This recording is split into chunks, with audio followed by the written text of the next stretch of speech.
주님께서 여러분과 함께 성령님 죄송하지만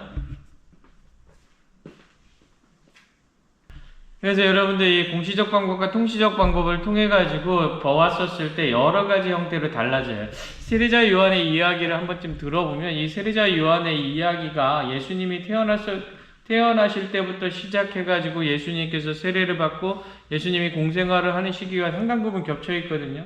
이 겹쳐 있는 방법들을 가로로 보거나 세로로 봤었을 때 생각하는 경우들이 대단히 달라질 수 있는 부분들이 있습니다. 왜 그럴까 생각해 보면 세례자 요한이 그만큼 대단했던 사람이에요. 그러니까 말 그대로 유대 사회에 있어서 어마어마한 영향을 미쳤었던 최고의 사람 중에 한 명을 꼽아라 그러면 세례자 요한을 꼽을 수 있을 겁니다. 그러니까 말 그대로 초기 그리스도교 교회 공동체 안에서 세례자 요한이 예수 그리스도의 정체성을 인정했다는 것은 대단히 도움이 될까요? 안 될까요? 도움이 되겠죠. 그렇죠? 그러니까 교회의 복음을 썼던 복음사가들이 진짜로 일어난 일이었을 수도 있고 또 때로는 교회 안에서 여러 가지 형태를 통해 가지고 그런 모습을 가지고 왔을 수도 있었을 겁니다. 한데 전체적으로 복음 전체를 보면 예수님과 세례자 요한 사이에 대단히 많은 접점이 있었던 것은 분명한 사실로 보입니다. 그래서 세례자 요한을 생각을 했을 때 세례자 요한은 어떤 사람인가를 생각해 보려면 반드시 예수 그리스도와의 접점의 차원에서 살펴봐야 된다는 것을 반드시 기억해야 됩니다. 세례자 요한 누구였느냐? 헤로데 임금 시절에 태어났죠. 우리가 잘 알고 있는 엘리사벳의 아들입니다. 아버지는 제사장이었던 지가리아의 아들이죠. 루카복음서에 나옵니다.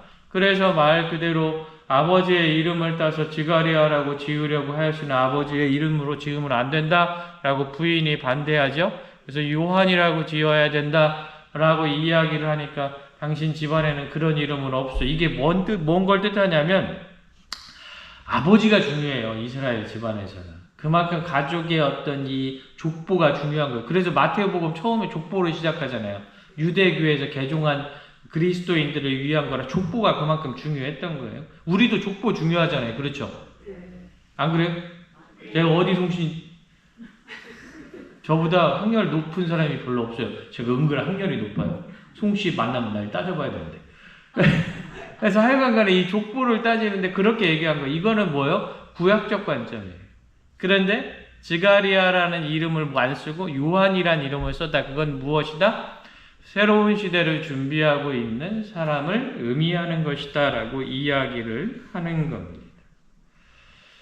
당신에게 당신 집안엔 그런 사람은 없어 라고 이야기를 하니까 그럼 아버지한테 물어봅시다. 그 엘리사벳이 뜻을 굽히지 않은 거죠. 왜냐하면 엘리사벳은 하느님께 들은 이름이니까. 뜻을 굽히지 않으니까 지가리아, 말 그대로 아이의 이름을 정할 수 있는 권한을 가진 아버지가 뭐라고 이야기합니까? 요한이라고 지어야 된다라고 이야기를 하죠. 그 순간 입이 풀렸다라고 이야기해요. 입이 벙어리가 된 것은 하느님께서 뜻하신 것을 사람에게 이야기했는데 지가리아가 어떻게 의심을 품었기 때문에 벙어리가 되었다라고 이야기를 하죠. 벌 받은 건가요? 벌 받은 거예요? 벌 받은 거 아니에요. 여러분들 하느님의 큰 뜻이 드러나기 위한 하나의 방법적인 요소일 뿐이지 네가 의심을 했다고 해서 너 이제 앞으로 너 1년간 말 못해. 이거 아닙니다. 아시겠죠? 말을 못한다라는 건 무엇이에요? 하느님의 뜻을 전달하는 거죠. 그죠? 사제였으니까. 하느님의 뜻을 전달하는데 하느님께서 말씀하신 것에 대한 의심을 풀고 하느님의 말을 전달할 수 있어 없어? 없죠. 그러니까 어떻게? 입을 닫아야 돼요. 간혹 가다가 여러 가지 형태로 보면 신앙인들 중에서 막 정의의 하느님 부르짖고 막 뭐야 사랑의 하느님 부르짖고 하잖아요. 그렇죠? 그러면 그렇게 하려면 어떻게 해야 돼요? 정의의 하느님이 가르쳐준 대로 살아야지. 그죠? 사랑의 하느님의 모습대로 살아야지. 그리고 얘기를 해야지. 내가 정의의 하느님, 사랑의 하느님. 안 그래요? 근데 본인은 정의하고는 눈곱싸르기만큼 닮은 것도 없으면서 뭐 할 때만 정의의 하느님이야. 지 마음에 안 들면 교회는 정의로워야 되는 거 아닙니까? 막 너나 좀 정의로우세요. 그거랑 비슷해요. 입을 닫아라. 침묵해라. 라는 거예요. 침묵의 결과, 하느님의 뜻에 순응한 결과, 하느님의 뜻을 받아들인 결과는 어떻게? 이제 다시 하느님을 선포할 수 있게 입이 열리는 거. 이렇게 해석해 주는 사람이 아무도 없었죠?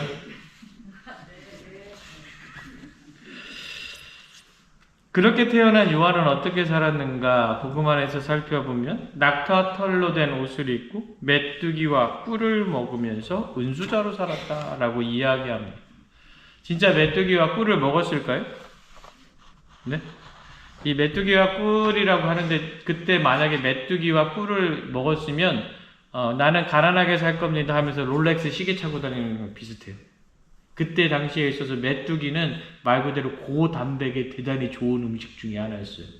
꿀은 말 그대로 우리 지금처럼 양봉하고 이러는 게 아니잖아. 그러면 자연적으로 나는 뭐 석청이라든지 그런 꿀이어야 됐을 거 아니에요. 부자도 못 먹어요. 네? 그러니까 메뚜기와 꿀로 살았다는 것은 어떤 의미냐면 여러분들 우리 돌아온 탕자의 비유 이야기에 돼지가 먹는 꼬투리라도 배를 채우고 싶었다고 이야기하잖아요. 그 쥐엄나무 열매라고 그러잖아요. 가난한 사람들이 배를 채우기 위해서 먹는 겁니다.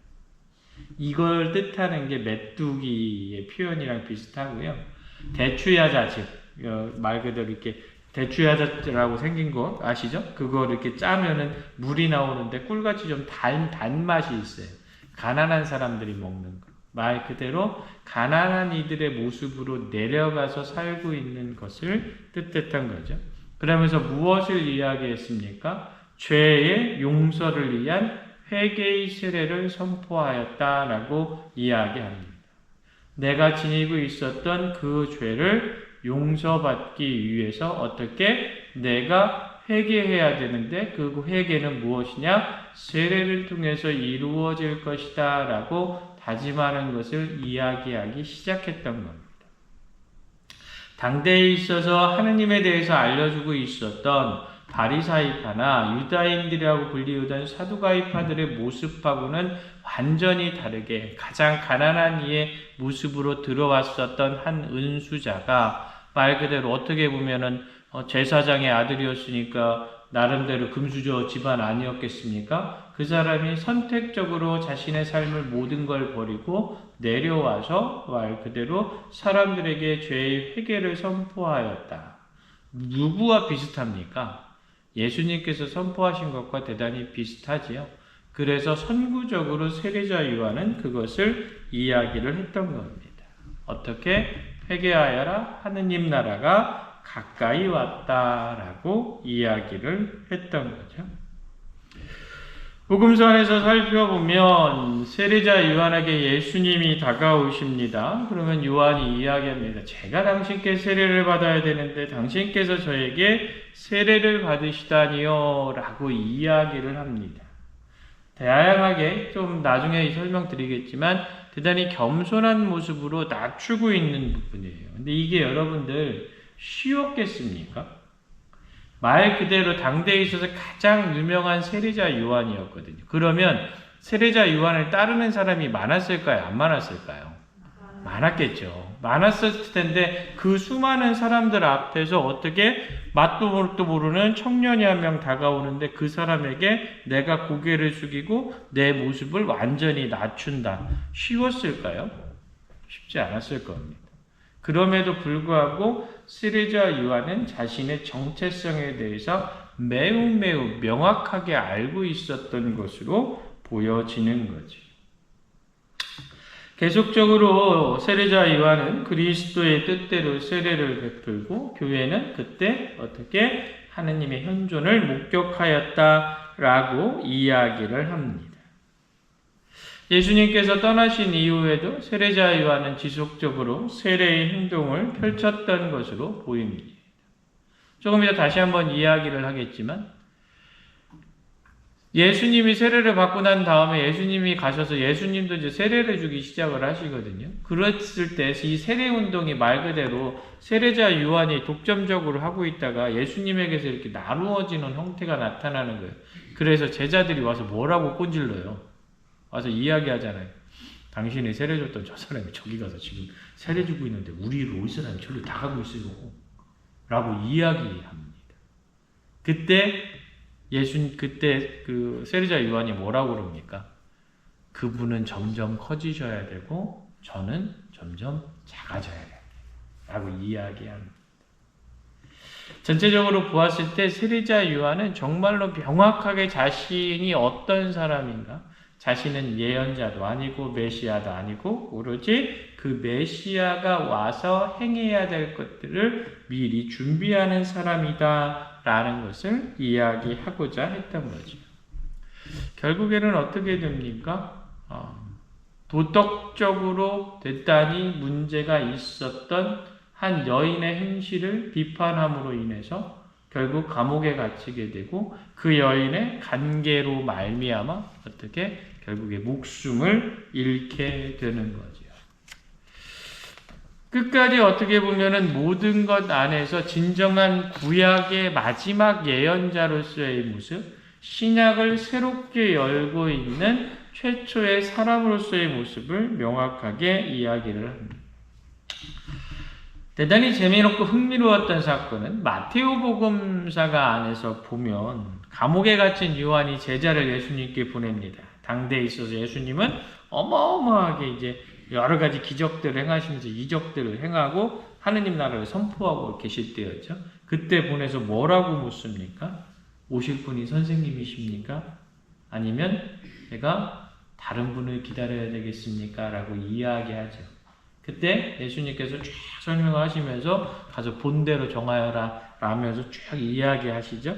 그래서 어떻게 나중에 의심을 품지 않는 사람은 행복하다라고 이야기를 하는데 이건 어쨌든 최종적으로 교회의 말이고 명확하게 예수님께서 대답하시는 모습은 구약에 있어서 메시아가 등장하고 있었던 모든 부분의 것을 정확하게 언급함으로 인해서 세례자 요한이 살아생전에 메시아를 보았음을 명확하게 알려주게 됩니다.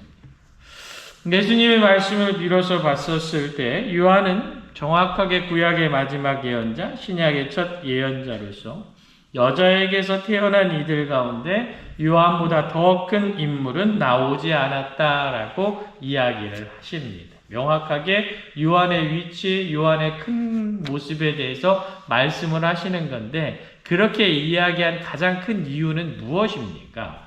요한이 엄청나게 잘 살아서 자신의 정체성을 정확하게 지키고 있어서 신앙 안에서 어마어마하게 올바른 모습을 띠고 있어서 역사적으로나 도덕적으로나 정치적으로나 다른 모든 부분들 안에서 어떠한 구부러짐도 없이 똑바르게 살고 있어서 하느님이 가르쳐준 대로 모든 것을 잘 살아가는 사람이어서 아니죠. 중요한 건 뭡니까? 가장 큰 인물이 될 수 있었던 것은 예수님과의 만남 때문에 그렇습니다.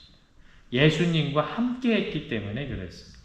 예수님을 통해서 하느님의 말씀을 전해야 된다는 것을 깨달았기 때문에 그렇습니다. 그래서 한 번쯤 우리가 깊게 생각을 해볼 필요성이 있습니다.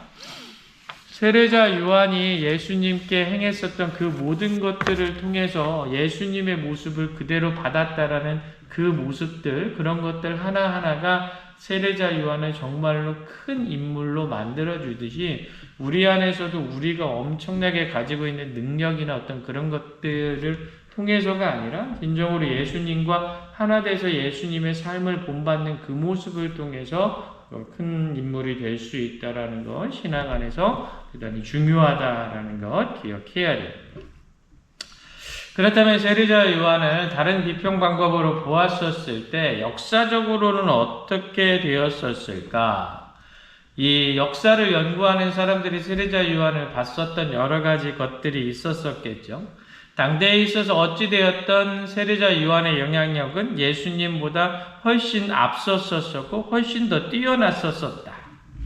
대단히 유명한 그닐카 같은 학자, 성서학자인데 이 성서학자들은 여러 가지로 이야기를 하면서 예수는 요한에게 세례를 받았다. 그러나 그 제자는 되지 않고 세례 운동을 수용하고 그와 관계를 맺었다라고 이야기를 하기도 합니다. 어찌 되었든 간에 대단히 중요한 것들이 있는데 특히 요한이 왜 그렇게 헤로데에게 죽임을 당했어야만 됐는가를 한번 비평적으로 살펴보면 단순히 헤로디아의 도덕적인 잘못만을 이야기했기 때문에 꼭 그것만은 아닐 겁니다. 여러분들 예수님이 돌아가시게 된 두 가지의 아주 큰 원인이 있는데 제가 첫 번째 원인이 뭐라고 그랬습니까? 성전 정화 사건이라고 그랬죠? 네, 성전 정화 사건에서 왜 그 말 그대로 가장 유다인들의 큰 돈벌이가 되고 있는 그 안에서 행하고 있었던 여러 가지 매관, 그 말 그대로 성전에서 제 회개를 위해서 법으로 정해놓고 그 안에서 재물을 팔고 있는 그 행위를 통해서 어마어마한 부를 누리던 거를 못하게 했었으니까. 두 번째는 뭐예요? 하느님의 아들이라고 외친 부분이었잖아요. 그렇죠? 이 두 가지가 결국에 예수님을 십자가에 못 박게 된 첫 번째 것, 성전 정화 사건은 사두가이파의 모든 것을 빼앗아갔던 거고요. 두 번째, 하느님이라고 이야기했던 건 바리사이파의 모든 걸 빼앗아갔던 거예요. 이 두 가지가 합쳐져서 군중에게 인기를 얻으니까 유다의 정치 지도자들에게 가장 큰 위협이 됐던 거예요. 이 세 가지가 합쳐지니까 어떻게, 그래서 예수님 죽인 거예요. 세례자 요한도 비슷했습니다. 세례자 요한이 세례운동을 펼치기 시작하면서 문제가 됐던 것들은 뭐냐면 성전에 와서 제물을 바치고 회개를 해야 되는데 그게 아니라 하느님 나라가 다가왔으니까 와서 회개의 세례를 받으라고 한 거예요. 군중들 입장에서, 민중들 입장에서는 어떻게 됐겠습니까? 훨씬 더 좋았겠죠. 그렇죠? 그런데 반대로 성전에서 어마어마하게 수익을 거두고 있었던 사두가이파들 입장에서는 성전 안에서 있었던 독점적 수익 구조가 완전히 깨지는 거예요. 성전 중심 사상이 없어지게 되기 시작하는 거예요. 그러니까 세례자 요한을 죽이고 싶겠습니까? 안 죽이고 싶겠습니까? 죽이고 싶었던 거예요. 그래서 사두가이파가 정치 지도자들과 완전히 결탁되어 있는 부분이, 그래서 죽이는 거예요. 여러분들 오늘날 시대 안에서 살펴보면 대단히 여러 가지 심각한 문제들이 많이 나오고 있죠. 그래서 지금 요즘 벌어지고 있는 상황들, 뭐 지금 미국에 60 몇 명이 가 있다며요.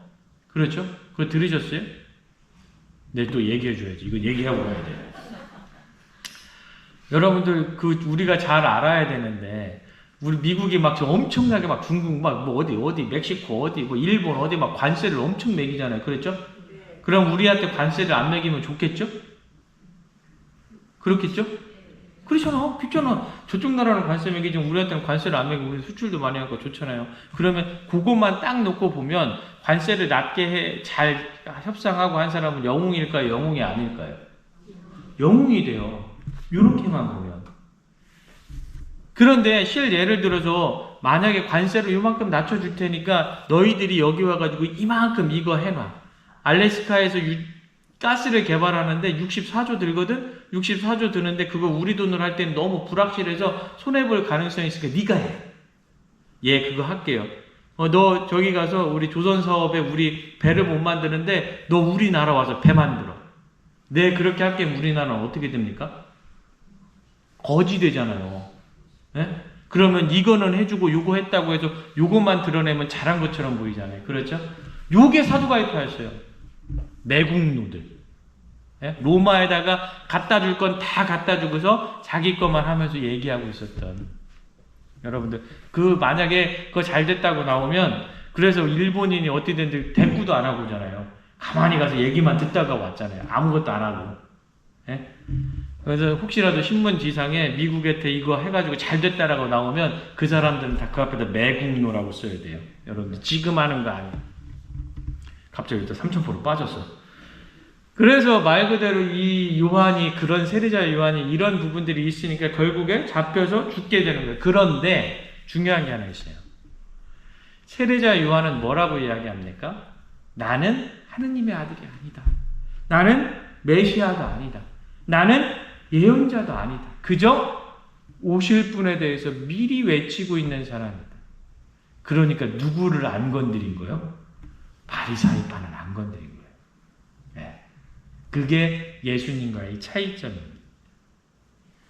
그런데 그에 반해서 예수님은 어떻게 됩니까?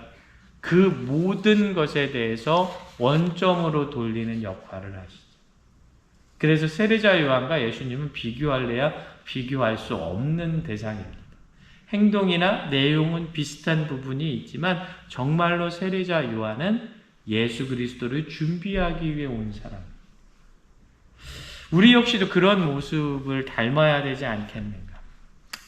세례자 요한 설명하면서 제가 한번 묵상을 해봤어요. 과연 세례자 요한은 예수님이 새롭게 당신이 나타나서 당신과 자기와 비슷한 길을 걷고 있는 그분의 이야기를 들었었을 때 어떤 이야기를 들었었을까? 예수님이 당신에게 왔었을 때 무엇을 보았을까? 예수님을 보았었을 때 뭘 바랬을까? 예수님을 만나는 순간 무엇을 얻었을까? 한번 생각을 해왔었어요. 얘기가 막 들려와. 어떤 멋있게 수려하게 생긴 청년이 본인과 같이 하느님 나라의 회개를 위해서 노력해야 된다라고 얘기가 들었더니 아픈 사람을 막 낫게 해주고 엄청나게 힘들었던 사람을 고쳐주고 있고 버림받은 사람을 위로해주고 있고 창녀들에게 슬퍼하지 말라고 이야기를 해주고 있다. 그에 반해서 자기와 똑같이 사두가이파들을 혼내고 바리사이파들에게 혼을 내고 말 그대로 진정으로 정의로운 모습을 하고 있다.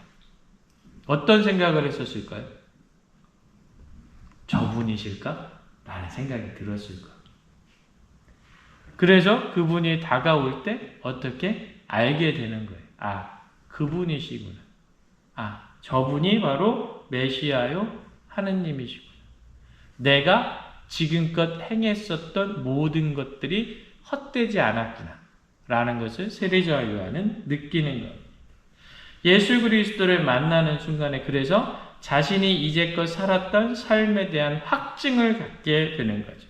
자신이 삶을 살고 나아갔었던 그 방향성에 대한 자신감을 갖게 되는 것. 과연 예수님을 만나면서 무엇을 바랬었을까? 그분이 나와 함께 길을 계속 걸어가 주기를 바랬었을 것이고 혹여 인간적인 마음에 내 제자와 같은 사람이 돼주면 좋지 않을까라는 생각도 했었을 겁니다. 그런데 그 모든 것을 내려놓지요. 오실 분이 선생님입니까? 다른 분들을 기다려야 됩니까? 그러자 예수님이 눈먼 이들이 보고 다리 저는 이들이 제대로 걸으며 나병 환자들이 깨끗해지고 귀먹은 이들이 들으며 죽은 이들이 되살아나고 가난한 이들이 복음을 듣는다. 본인이 하느님의 아들이심을 이야기하는 겁니다. 어디서 들었습니까? 감옥에서 듣습니다. 거기서 어떻게? 이제 본인은 해야 할 일을 다 했다라고 느꼈을 겁니다. 제자들이 요한에게 이야기합니다. 스승님, 요르단강 건너편에서 스승님과 함께 계시던 분, 스승님께서 증언하신 분, 바로 그분이 세례를 주시는데 사람들이 모두 그분께 가고 있습니다. 요한은 아주 겸손히 이야기합니다. 나는 그리스도가 아니라 그분에 앞서 파견된 사람일 따름이다. 내가 말한 사실에 관하여 너희 자신이 내 증인이다. 신부를 차지하는 이는 신랑이다. 나는 신랑이 아니다 라고 이야기하는 겁니다. 그의 목소리를 듣게 되면 크게 기뻐한다. 그래서 내 기쁨도 그렇게 충만하다. 그분은 커지셔야 하고 나는 작아져야 한다. 우리 신앙인이 가져야 될 가장 중요한 부분 중에 하나입니다. 세례자 요한의 신앙 증언의 이 모습이 우리 안에 있어야 됩니다. 내가 했었던 일, 하고 있는 일, 하려 하는 일 놓고서 내가 자주 종종 신앙 안에서 자랑합니다. 그것을 통해서 간혹 가다가 예수님보다도 내가 더 위에 서려는 생각들을 많이 합니다. 그것에서 벗어날 수 있는 게 우리가 세례자 요한이라는 예수를 만난 사람을 보고 배워야 되는 거죠. 침묵으로 그분을 따르고 있는가? 오히려 침묵을 통해서 그분을 배척하고 있지는 않은가? 목소리로 그분을 찬양하는가? 아니면 오히려 목소리로 정의의 하느님, 사랑의 하느님은 외치지만 그 안에 내 자신의 욕망과 한탄을 섞어서 외치고 있지 않았다. 내가 세례자 요한의 모습을 보면서 정말 철저히 성찰해보고 반성해봐야 되지 않겠는가. 5월 8구 축제 금요일입니다. 세례자 요한 모습 바라보면서 과연 나는 어떠한 모습으로 가고 있는가. 예수님 바라보면서 예수님께서는 늘 커지셔야 되고 나는 늘 작아져야 됩니다. 라고 진정 신앙 안에서 맺힐 수 있게 된가. 한번 좀 깊게 생각해보는 시간 될 되시길 부탁드립니다. 그분은 커지셔야 하고 나는 작아져야 한다. 아멘.